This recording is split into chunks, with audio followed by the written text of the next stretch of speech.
Gautam Roy, let's begin with the top story. Prime Minister Narendra Modi and Bangladesh's Prime Minister Sheikh Hasina held a virtual summit and discussed the entire spectrum of the bilateral relationship, including further strengthening cooperation in post-COVID era. India and Bangladesh signed 7 MOUs and agreements after the virtual summit between Prime Minister Modi and his Bangladeshi counterpart Sheikh Hasina. Speaking on the occasion, Prime Minister Modi stressed on India's neighbourhood first policy, of which Bangladesh has been a strong pillar. Prime Minister Modi also paid tribute to all the brave hearts who had laid down their lives in the 1971 India-Pakistan war. Prime Minister Modi said it's a matter of pride for India to celebrate Vijay Divas as a mark of victory over anti-liberation forces. During the summit, Prime Minister Modi and his Bangladeshi counterpart launched a stamp to commemorate the birth centenary of Bangabandhu Sheikh Mujibur Rahman, who led Bangladesh to its independence from Pakistan in 1971. The summit also saw the launch of the Bangabandhu Bapu digital exhibition to celebrate the legacy of Mahatma Gandhi and Sheikh Mujibur Rahman. The exhibition will be available for viewing in New Delhi, Dhaka, Kolkata, the United Nations, and in 18 other locations. Both leaders also jointly inaugurated the Haldibari-Chirahati rail link, which is aimed at fostering people-to-people connectivity on both sides. The rail link will enhance connectivity and trade between Assam, West Bengal and Bangladesh. Indian Space Research Organisation or ISRO launched CMS-01 communication satellite from the second launch pad at Satish Dhawan Space Centre in Sriharikota today. CMS-01 is the 42nd communication satellite of the space agency, and it's been launched to provide services in extended C-band of the frequency spectrum covering the mainland, Andaman and Nicobar and Lakshadweep Islands. Addressing scientists, ISRO Chairman Dr. K. Sivan said PSLV C-50 successfully injected CMS-01 communication satellite precisely in predefined orbit. The satellite is functioning very well and will be placed in a specified slot in another 4 days. Teams worked very well and safely under COVID-19 pandemic situation. Chief Justice of India, while hearing farmers' pleas, said that the Supreme Court understands the pain of farmers and always sympathizes with them. Attorney General said that if farmers' unions are boycotting talks, then no solution can be found by setting up committees. In an effort to spread awareness among farmers, the government has come out with a booklet titled Annadata on the Modi government's contribution to farmers' cause. The booklet is available in Hindi, English and Punjabi. Union Minister Prakash Javadekar has reiterated that the government is committed to the welfare of farmers. The centre has written to the West Bengal government to immediately send 3 IPS officers on central deputation. Citing Rule 6.1 of IPS Code of Rules, the centre asserted that in case of any dispute between the centre and the state, the centre prevails. Union Minister Prakash Javadekar has slammed Congress leader Rahul Gandhi over his walkout from the Defence-related Parliamentary Standing Committee. Prakash Javadekar said Rahul Gandhi attended 2 of 14 meetings of Parliamentary Standing Committee on Defence in 1.5 years. He is himself absent and then blames the government and all procedures and then walks out of the meeting in protest. He said Standing Committee isn't a protest site. Chief of Defence Staff General Bipin Rawat has said that India's goodwill comes with no strings attached and Nepal is free to act independently in international affairs but must be vigilant and learn from Sri Lanka and other nations which have also signed agreements with other countries in the region. BSF foiled infiltration bid of 2 Pakistani intruders along Rajatal border outpost, Amritsar sector and seized huge cache of arms and ammunition. 2 Pakistani infiltrators were eliminated by BSF jawans. Union Minister Prakash Javadekar, commenting on BJP's performance in the local body polls in Kerala, said that the BJP has got over 10% vote continuously in the elections in Kerala. The BJP has got a very good start in Kerala. Finance Minister Nirmala Sitharaman held pre-budget consultations with captains of financial and capital markets in connection with the forthcoming Union Budget 2021-22 in New Delhi yesterday. Finance Secretary Dr. Ajay Bhushan Pandey, Secretary of Department of Economic Affairs, Tarun Bajaj, Chief Economic Advisor K.V. Subramanian and other senior officials were also present at the pre-budget meeting.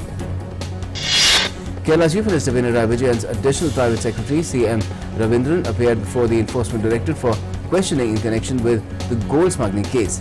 He was first summoned last month, but he could not appear as he had tested positive for COVID-19.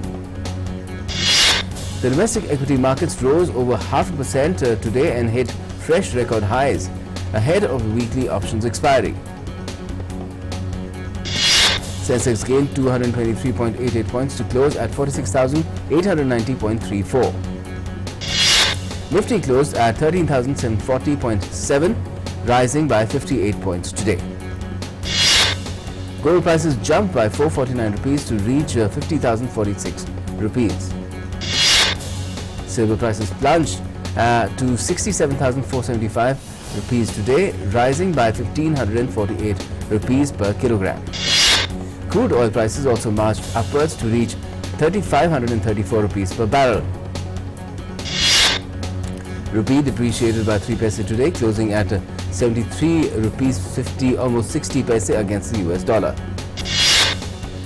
With focused strategy and proactive as well as calibrated measures of the Union Government along with the states and Union territories, India has sustained a very high recovery rate from COVID-19 along with rapidly declining active cases and low mortality rate. Recoveries outnumbering new cases on a daily basis have ensured a high recovery rate among patients.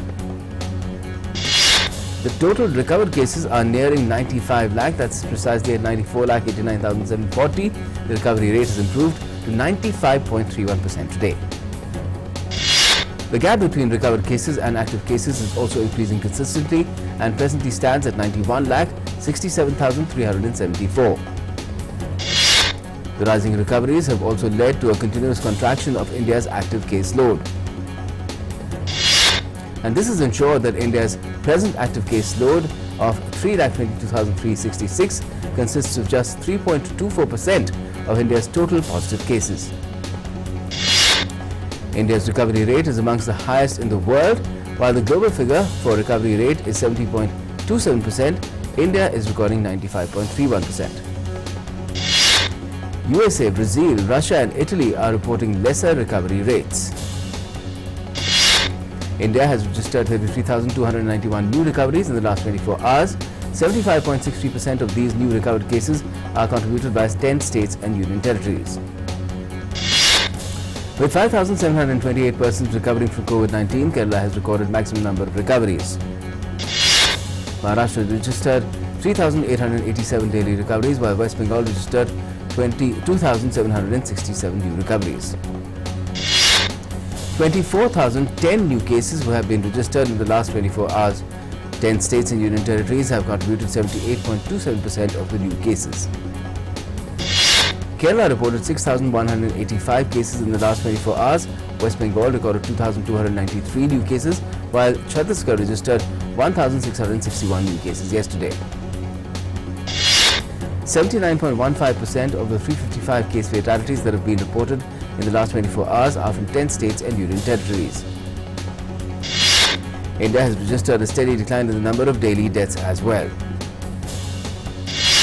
The case fatality rate is sustained at 1.45% and is consistently decreasing. India's fatality rate is one of the lowest in the world. As of now, more than 7.45 lakh coronavirus cases have been reported worldwide, with over 16,56,000 deaths. Over 5.23 lakh people have recovered from the virus as well worldwide.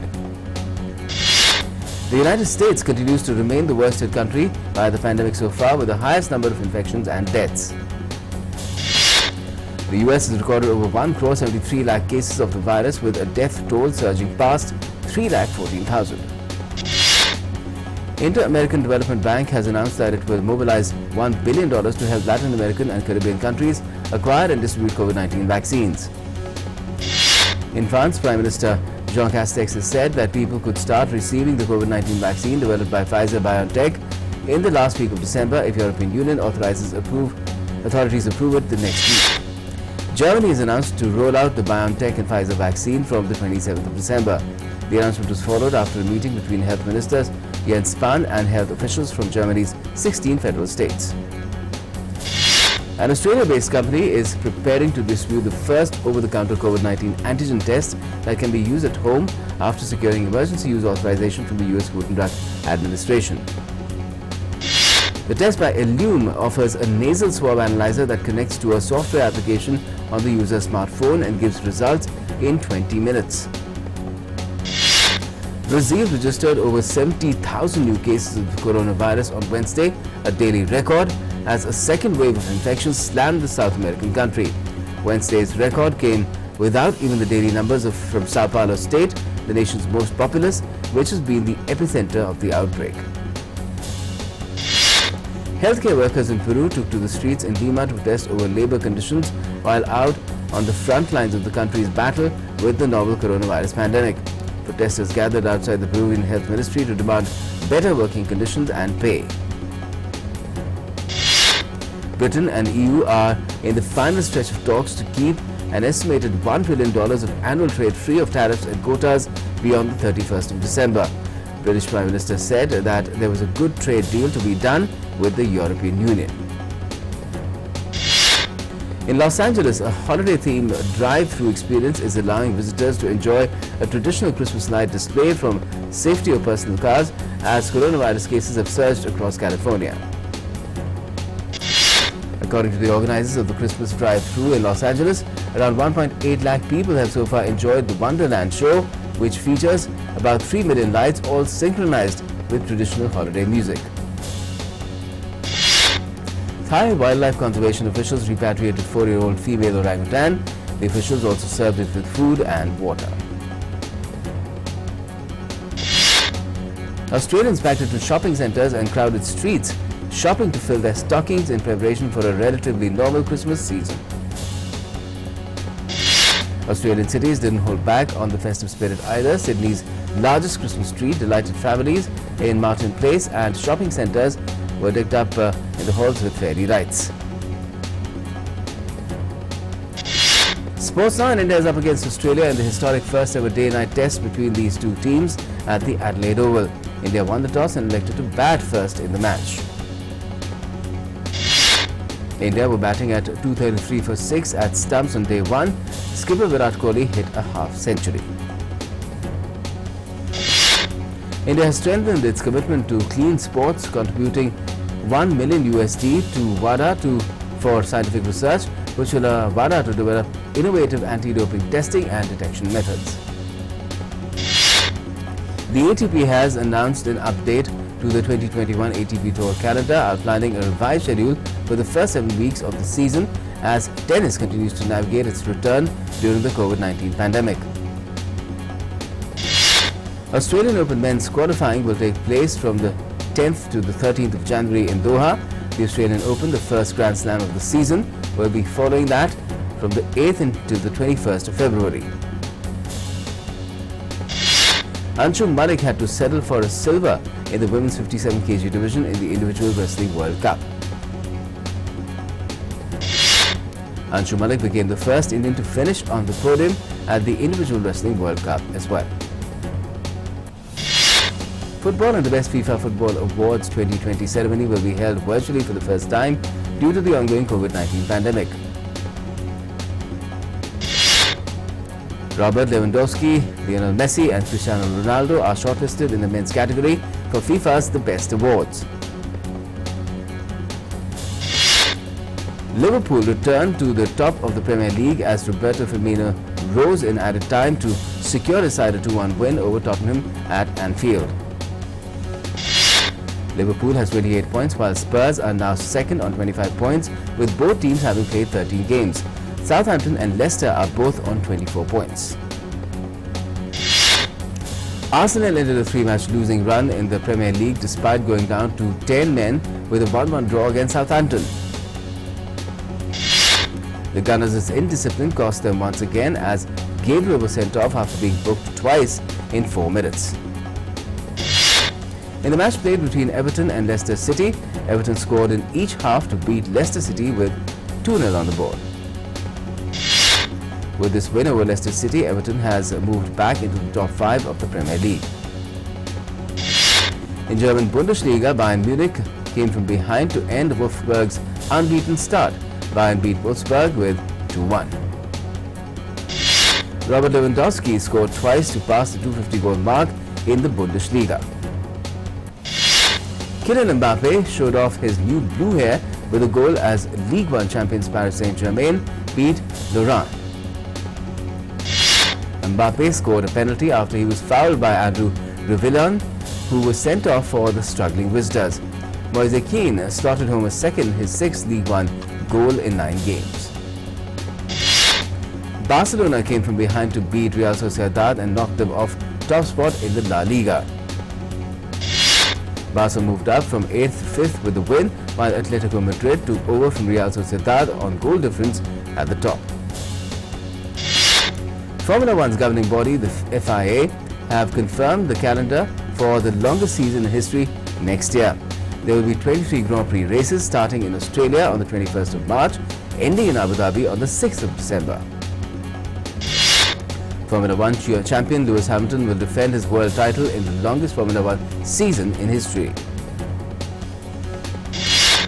Pakistan pacer Mohammad Amir announced that he is quitting international cricket today.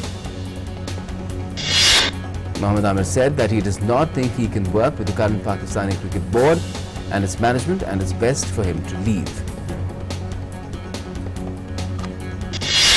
In showbiz, actor John Abraham has turned 48 today. He has appeared in many hit movies like Dhoom, Zinda and Dostana. Makers of Shakila threw out a new teaser showcasing Richa Chadha and Pankaj Tripathi. Actor Ritesh Deshmukh has also had his birthday today. He featured in movies like Out of Control, Masti and Mala Mal Weekly. Actor Akash Ahuja has become this year's first Indian artist to have a billboard in Times Square for his song Come Closer, followed by Arman Malik and Divine. New poster of Ali Abbas Zafar's upcoming political drama Tandab is out. The movie features actor Saif Ali Khan.